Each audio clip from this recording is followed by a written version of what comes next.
So chapter 1 of the textbook Managerial Economics and Business Strategy covers the fundamentals of managerial economics. And the fundamentals, another way of thinking of that, is the basic principles of managerial economics.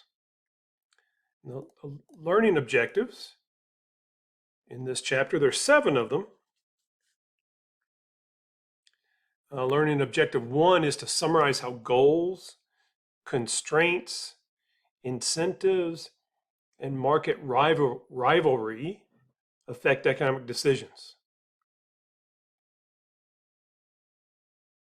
Then the second learning goal is to distinguish economic versus accounting profits and cost. And this is where we introduce the fundamental notion of opportunity cost into the discussion of profit maximization.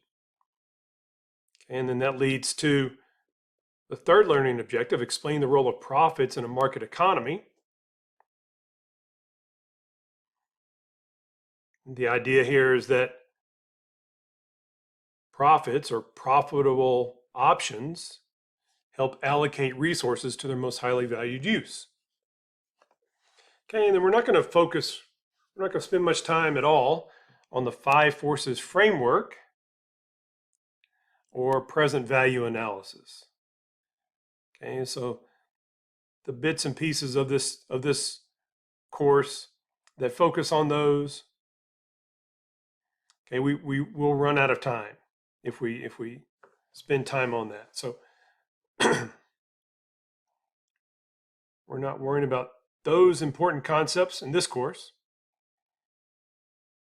Okay, but we will look at learning objective 6, and we'll use marginal analysis.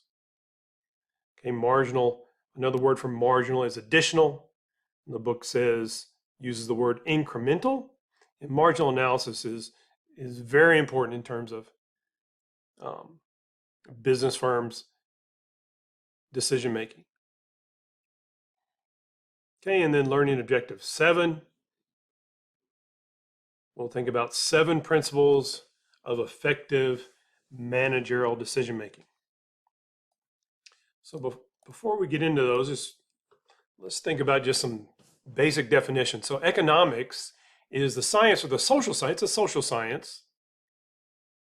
Okay, it's a science that studies people's decision making. So it's a social science, but it looks at decision making in the presence of scarcity. Okay, so scarcity exists whenever the wants of someone, a person, a people, a society, exceeds their ability to satisfy those wants. Okay, so nowhere in the definition of economic scarcity is the word need. Okay, so these are wants. So wants can be thought of as something that's limitless. Wants are unlimited. Okay, there is no scarcity of wants, but the ability to satisfy those wants with resources is limited. Okay, so resources are anything used to produce a good or service. So these are things like labor, capital, and natural resources. And the two that we'll spend the most time thinking about this semester are labor and capital. Okay, natural resources are things like energy resources.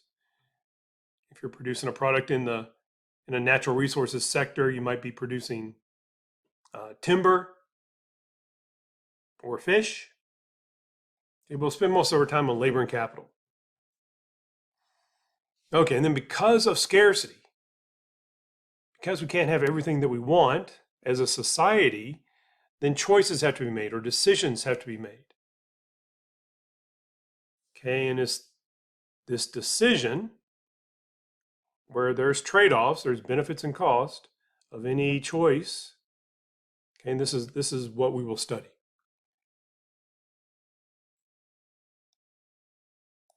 Okay, and the person or the role in a business firm that we'll study is a manager. And there's a broad definition of a manager. It's anyone who directs resources to achieve some goal. And the goal that we'll talk about is profit maximization. Okay, so managers direct the efforts of others. This might be the floor manager at a factory. Okay, there might be a purchasing manager who makes sure the raw materials and machinery, the capital that are necessary for the production process are in place. And then there's managers who make decisions about how much to produce. They set prices and make decisions about product quality. So putting those two things together, managerial economics is a study of how to direct scarce resources in the way that most efficiently achieves a managerial goal. And notice that the managerial goal, it could be from a business firm or a nonprofit or any economic process that requires managerial decisions. Okay, so here's just a few examples. Should a firm purchase components like disk drives and chips from other manufacturers or produce them within the firm? Okay, should the firm be vertically integrated?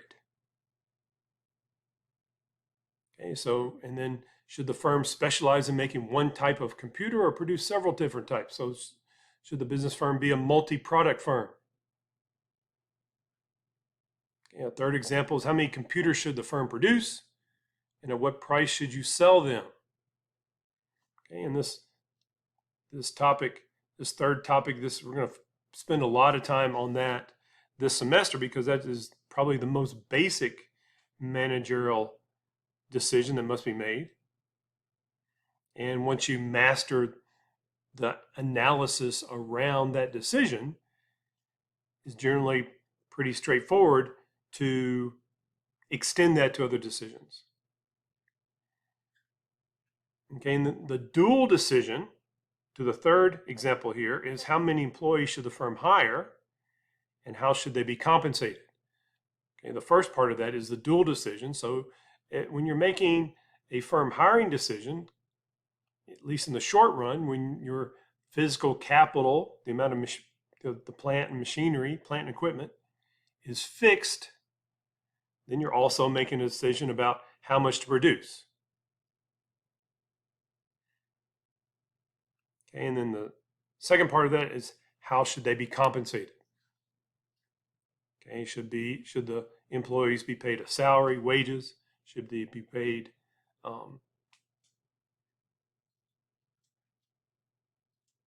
salary or wages, and then part of their compensation should be incentive payments? Okay, so these are all, this last question is part of human resource economics, and that's another thing that we don't spend a lot of time on this semester.